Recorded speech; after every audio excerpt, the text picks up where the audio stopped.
Today we will be discussing on the topic of hypertensive crisis. So what is crisis? Crisis means a situation which is out of control, which is very chaotic. So hypertension means elevated blood pressure. Whenever the blood pressure is out of control and increase in that much level, when it is creating a tension in your body, when it is troubling you that much, that time we are calling it hypertensive crisis.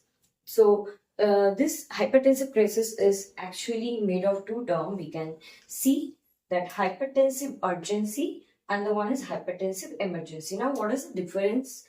We will discuss later. Now, what could be the blood pressure whenever hypertensive crisis happens? It is systolic blood pressure when it is more than 180 mm of Hg and diastolic blood pressure when it is more than 110 mm of Hg. That time we are calling it hypertensive crisis. As usual, that it contains two terms, that is one is hypertensive urgency and one is hypertensive emergency. In case of hypertensive urgency, there is no evidence of target organ disease or the involvement of any target organ. How? Like the pressure is increased in that much level. Systolic blood pressure is more than 180. The diastolic blood pressure is more than 110, but there is no sign of retinal hemorrhage or encephalopathy like that. Means other organs are not affected with that. So it is more common rather than hypertensive emergency, and it could be managed more easily rather than hypertensive emergency. Next is hypertensive emergency. So emergency, the name itself indicating that it should be treated as early as possible. So in that urgency, we told there was no target organ involvement, but here there is involvement of target organ like retinal hemorrhage, encephalopathy, or aortic dissection, like that. Something is happening in this state. So if we see the differences, we can find it more easy. Here are the differences between hypertensive emergency and urgency. So as we can see, it has target organ disease. It does not have any target organ disease. Most often require hospitalization because we are telling that this is an emergency. It should be treated as early as possible. Otherwise, it may create some problem. Usually does not require hospitalization. It is less common, it is more common, and creates severe problems like encephalopathy, intracranial hemorrhage, heart failure, renal failure, retinopathy, etc. Whereas here it may be associated with myocardial infarction, stable angina, chronic heart failure, but no threat of an acute event. So the causes of hypertensive crisis. First is acute aortic dissection. Aortic dissection is nothing but when a tear occurs in the layers of aorta. Inner layers of aorta, there is a tear. So what happens? The blood will start flowing between the aortic walls, which is a fatal and life-threatening condition. There may be excessive rise in the BP, from which the patient can die as well.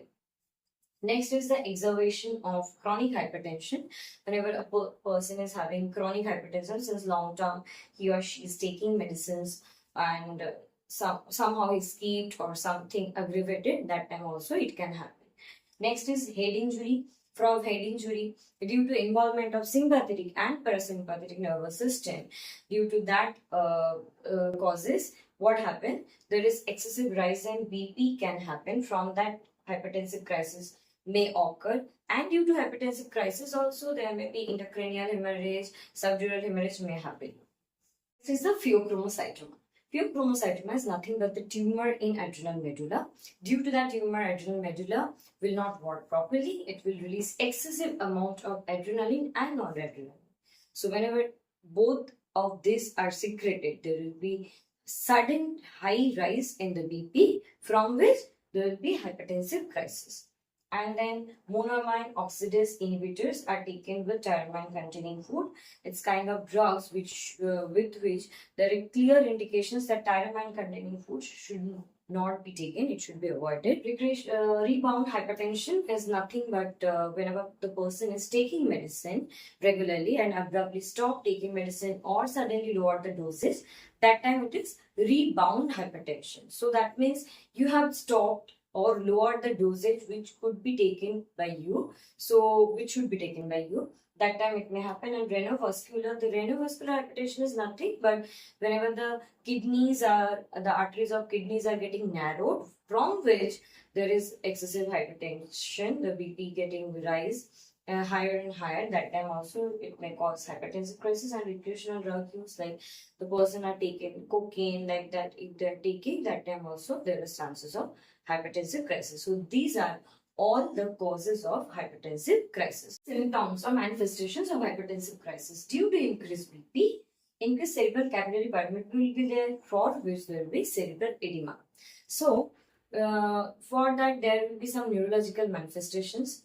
Firstly, the person will start having severe headache, a throbbing headache, which will not be removed by any means, and then the person may have seizure. The person will get confused.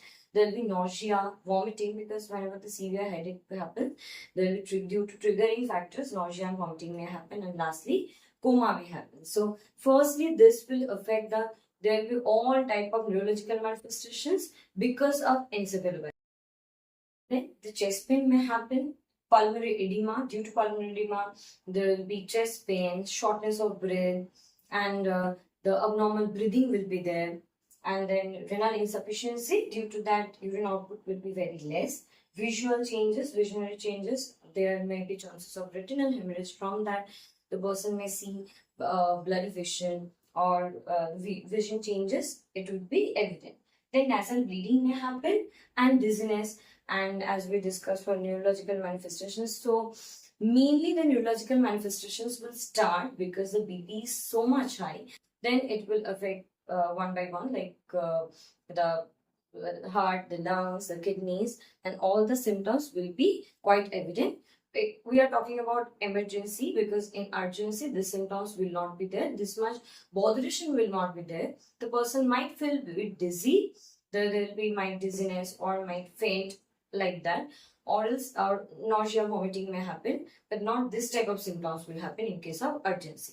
So management of hypertensive crisis. A statement written here is: target of management is not only BP but link between elevated blood pressure and signs of new or progressive target organ disease determines the seriousness and management. That means if you are targeting only to lower the BP and everything will settle down, no. The part of management, the goal of management, the target of management should be to control the BP. At the same point, there shouldn't be any progressive target organ disease or new target organ disease, and that would be the line of the management would be decided according to that only. So here, not only the BP, but the seriousness of progressive target organ disease is also linked for the management. This is the initial goal. What would be the initial goal? To decrease the MAP, that is mean arterial pressure, 20 to 25%, or decrease the MAP to 110 to 150 mm of H. Now, what is MAP? This is mean arterial pressure, which is calculated from systolic and diastolic blood pressure. MAP equals to systolic pressure plus 2 into diastolic blood pressure by 3.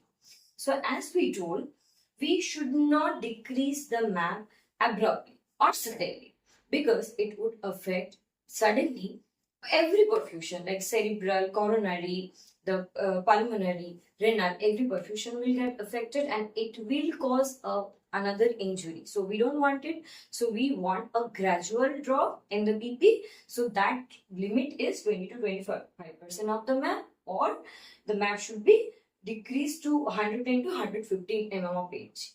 There should not be any abrupt withdrawal or abrupt decrease in the BP. And the target of the decrease of MAP to 20 to 25%, there are two exceptional cases.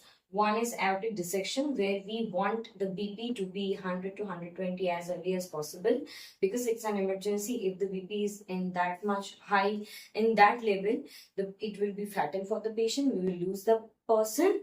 And another one is acute ischemic stroke, because there we need to thrombolize the patient. If we are not thrombolizing, that time there will be the cardiac arrest will happen. We will lose the patient. So here also we have to take the BP, abrupt withdrawal of the BP, abrupt decrease in the BP, because for a long while, if the BP is increased, then thrombotic agents are contraindicated for that particular person. So for that, there are two special cases where we want abrupt decrease in the BP, aortic dissection, and another one is acute ischemic stroke. Management, as we discussing, it's an emergency. So usually for urgency, IV drugs are not usually needed. By oral also we can manage, and sometimes if we think we can give IV drugs, and in case of emergency, IV drugs are required. So IV antihypertensive drugs, there are so many antihypertensive drugs, usually in case various sodium nitroprusside too. From vasodilators, there are so many drugs we can discuss on later on this topic. What about the antihypertensive drugs? So that drug should be given IV along with oral drugs may be effective for this kind of situation. Then continuous ongoing assessment. Now there you have to assess the BP, you have to assess the heart rate, you have to calculate the patient's MAM, and other parameters also like this. Along with other parameters, you have to continuously check because there may be slight disruption and we may lose the patient. So ongoing assessment should be there, and ECG on a frequent interval ECG also should be done because there may be chances of stroke, there may be chances of MI. So from that we can interpret what could the problem may occur. So for that, assessment is very much necessary, and frequent neurologic checks. As we told, there may be neurological involvement and it may go to severe level. That's why we have to check the reflexes, we have to check the gag, swallowing ability, the GCS, and all we have to check.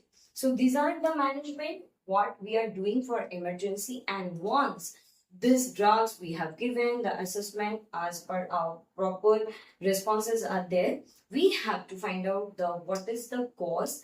Earlier, if it is not assessed, it may be one cause, it may be two cause, or it may be multiple causes. So we have to assess that particular cause, or we have to assess what problem happened due to this, and we have to treat. So these are the management of hypertensive crisis, where we have discussed about the emergency. It is needed the IV oral drugs, and in case of urgency, by oral we can manage, and ongoing assessment is for both urgency and emergency. So today we have discussed about hypertensive crisis, which contains two things. One is hypertensive urgency, which is not an emergency and which is not having any target organ disease, and another one is hypertensive emergency, which have target organ disease. Then we have discussed what are the causes and manifestations and how to manage this. So in the management part, one thing was important where we have discussed that abrupt decrease of the BP we don't want, except of two cases, aortic dissection, and another one is ischemic stroke, acute ischemic stroke, because thrombolization is required for those patients. Then how to manage with the drugs only, and after managing we have to do the continuous ongoing assessment, and after all this, lastly what we have to do is what are the problems and what are the causes, we have to treat it properly. So this is about the hypertensive crisis. I hope you like it. If you like it, please like and subscribe my channel, and you can comment what are the topics you want, so it will be of my knowledge as well that what will be more beneficial. Thank you.